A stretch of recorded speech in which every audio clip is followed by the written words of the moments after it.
This is a 5-volt touch delay light control module DIY soldering kit.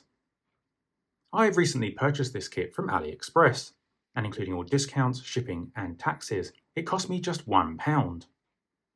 So let's take a look inside and see what you get.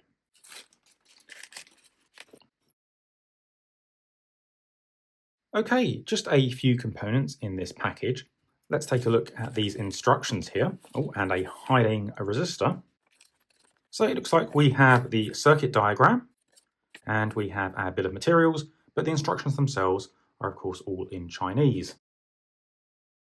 The PCB itself is laid out like so. It's got fairly clear markings for all of the components, so we'll be able to follow along, no problem.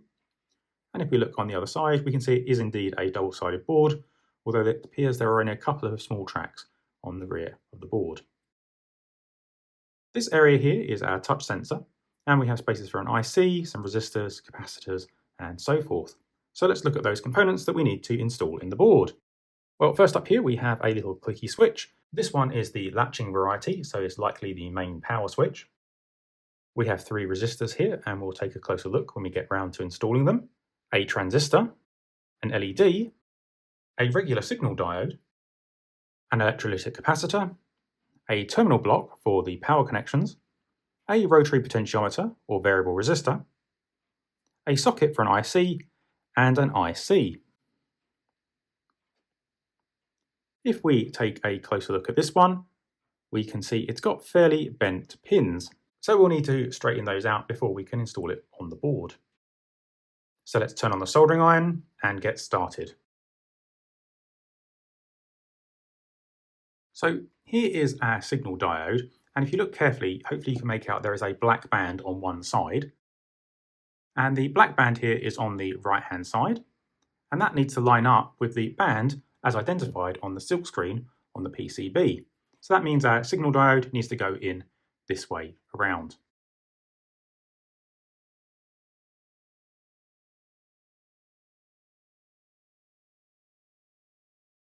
Next up, let's install our resistors. And according to the PCB here, there are 3 values to look out for: a 220, a 1 kilo ohm, and a 10 megohm resistor.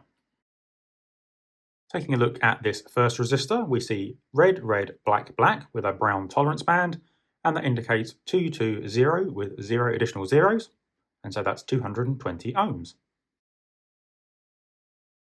Next up, we have this resistor here, and this one is a little hard to see, but it should be coming across as brown, black, black, brown with a brown tolerance band. So that's 100 with 1 additional 0 for 1000 ohms. And our final resistor, another one that's a little hard to read, but this one is brown, black, black, green with a brown tolerance band. So that's 100 with 5 additional zeros, which gives us our 10 megohm. If you have a multimeter, you can go ahead and check the value that we've read from those resistors. Let's start off with our 220 ohm resistor. So we need to choose a range above the 220 we're expecting. And the lowest range above that is the 2000 ohms we have just here. And let's take our 220 ohm resistor and pop it across the probes. And you can see we're getting 210 ohms, so pretty close to the expected value. Next, we want to check our 1 kilo ohm resistor, and that's still inside the 2000 range we have here, so we can leave it as set. And we pop this across and we get 967, again, pretty close to 1000, so that's good enough for this circuit. But our final resistor here is a 10 megohm resistor, and this multimeter only goes up to 2000 kilo ohms or 2 megohms. So let's put it here and see what happens. When we place the resistor across the probes, we still see the 1 on the left-hand side, and that indicates an out of range or overload condition. In this case, we're unable to verify this resistor, so we're just going to have to trust that the color codes on the resistor are accurate.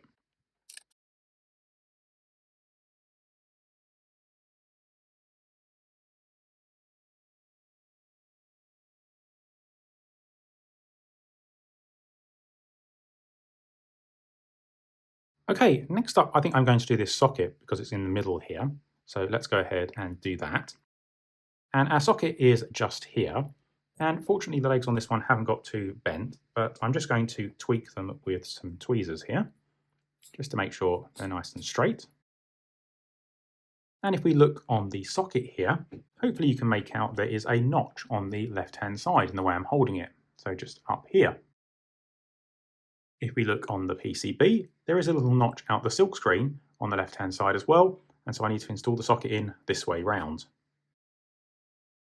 Next, I'm going to solder some opposing pins.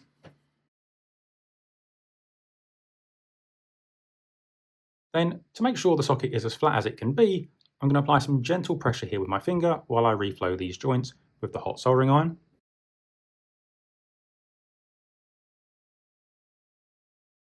As you can see, the socket is now nice and flat to the board, and we can go ahead and solder the other pins.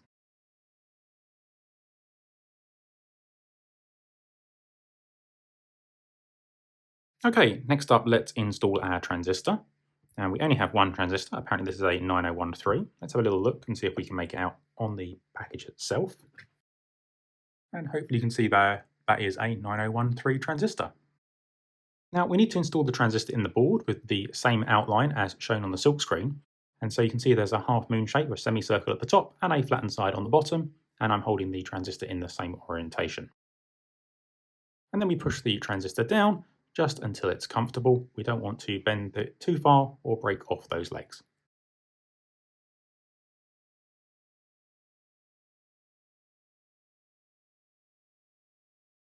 Okay, next up, I think I'm going to install my LED. Now, LEDs have a positive and negative side, and we can verify which is which by using a CR2032 coin cell battery. These are 3-volt cells, and if you look carefully on the cell, there is a plus sign on the top just here, on the one side, and there's nothing on the button side. Now, if we place this between the legs of the LED, we can work out which way is positive and which is negative. And so if I put it in this way, you'll see the LED illuminate. And if I put it in this way round, the LED does not illuminate.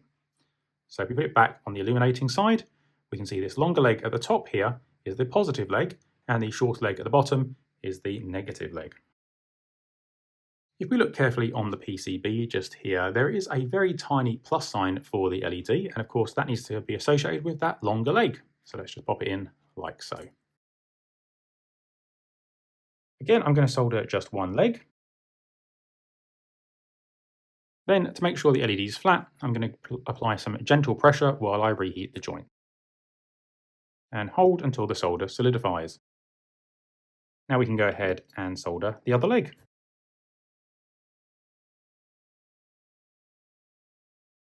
Next, let's do our electrolytic capacitor, and that goes just here. And it says this is a 1000 microfarad.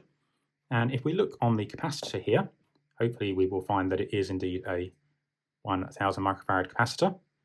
Unfortunately, this one is a bit hard to see because, as you can see, the sleeving here has been printed on both sides. So this is a 000 microfarad and a 10. So I'm pretty sure this actually is at 1000 microfarad. Of course, there's only one in this kit, so it's pretty safe to assume that. The can, however, is marked with a negative symbol, and that's associated with the shorter leg.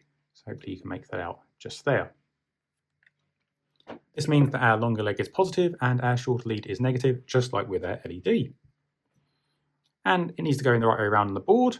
Again, there is a minuscule plus sign here just above this squarer pad, which again is another indication. And we have a shaded side, which is usually the negative side of a through-hole capacitor. So let's just pop this in with the longer leg next to the positive symbol and the short leg in the shaded area.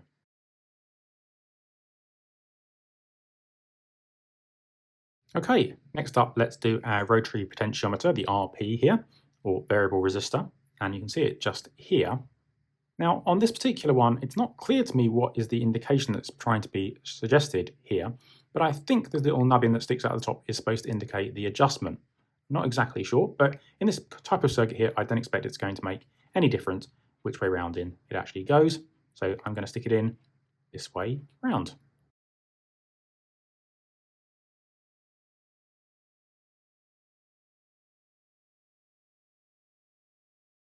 Now I'm going to go ahead and do our switch. Now there is an indication here on an orientation for the switch here, this little like notch here. And I'm going to align that with the little line that's on one side of the switch just here. Hopefully you can make that out. But generally speaking, it doesn't usually matter which way around the switches go either.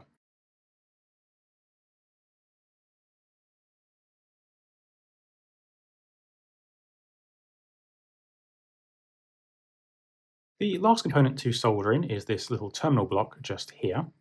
And there are terminals on one side, and we need to make sure those stick out, otherwise we're going to have a real bad time trying to get those wires in. So we need to put it in this way round, so the terminal's sticking out.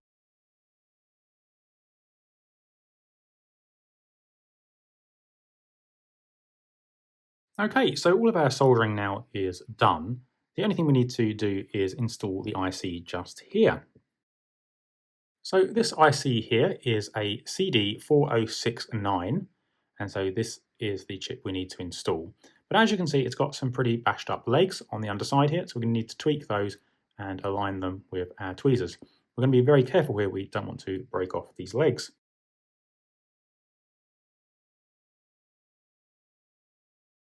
Now, hopefully you can see on the left-hand side here, there is a little notch out of the IC, and I'm not referring to this moulding mark on the right-hand side. I'm actually referring to the little notch by my thumb and forefinger just here. And that indicates the pin 1 edge of the IC. Now, of course, that notch needs to line up with the notch on the silk screen and on the socket. So in that case, we need to put the chip in this way round. And we just put the chip in very carefully, making sure all of the pins are in the associated socket positions. And when we're satisfied, we can push the chip home. Now, to test this out, of course, we need to apply some power. And for that, we need to supply our own wires. And I've got two short pieces just here. So I'm going to pop the red in the VCC side and the black in the ground side.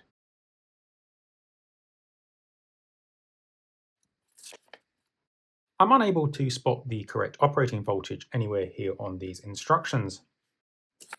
However, fortunately, if we refer to the outside packaging, we can see this is a 4.5 to 5 volt device. So we're going to use that.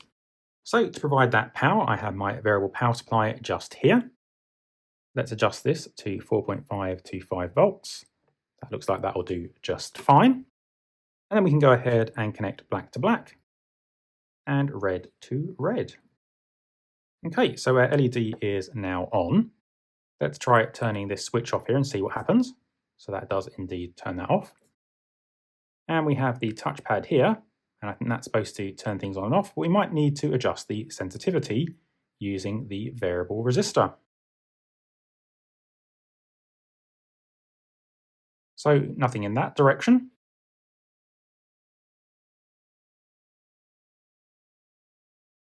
Okay, so we successfully adjusted the variable resistor here. This now allows me to turn the LED on. I'm going to tweak this slightly further. And by continuing to tweak it in the clockwise direction, we seem to reduce the length of time that LED stays illuminated.